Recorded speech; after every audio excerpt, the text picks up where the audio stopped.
My name is Scott Hayes. And I'm Marge Hayes, and we live on Arbor House Tree Farm. It's located about 7 miles west of Banks and 12 miles north of Forest Grove in the beautiful foothills of the Coast Range. My father, Vic, moved in with us from Oklahoma, and he brought with him from Oklahoma something that every small woodland owner in Oregon needs to have on his tree farm, and that's a railroad.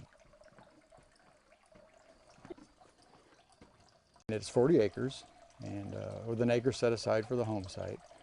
And on that, about 25 acres of the property was in Christmas trees that were planted in the 1960s.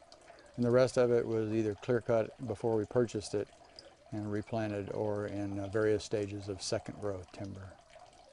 And back in the 60s, there was a extension service was advocating cutting high stumping Christmas trees and tying up the limbs, and the idea that the new tree would be produced from that. Well, that happened on about 10 or 12 acres of the tree farm, but they never cut the trees. So that's what we've been dealing with, Christmas trees gone wild.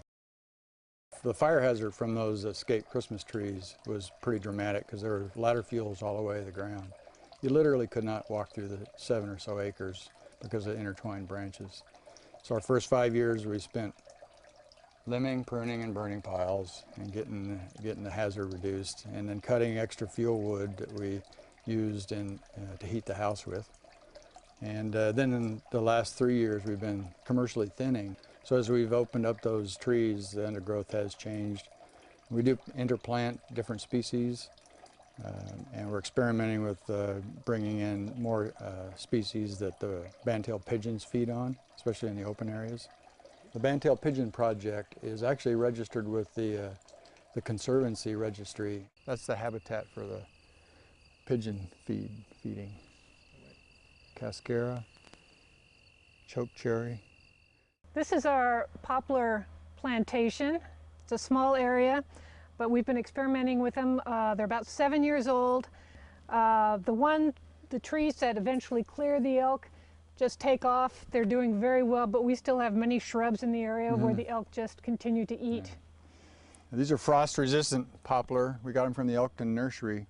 Planted them in 1992. And some of them have about an 8 to 10 inch diameter, and we originally thought we'd grow this for pulp, but like all landowners who've been growing poplar, they've realized that lumber has a better value.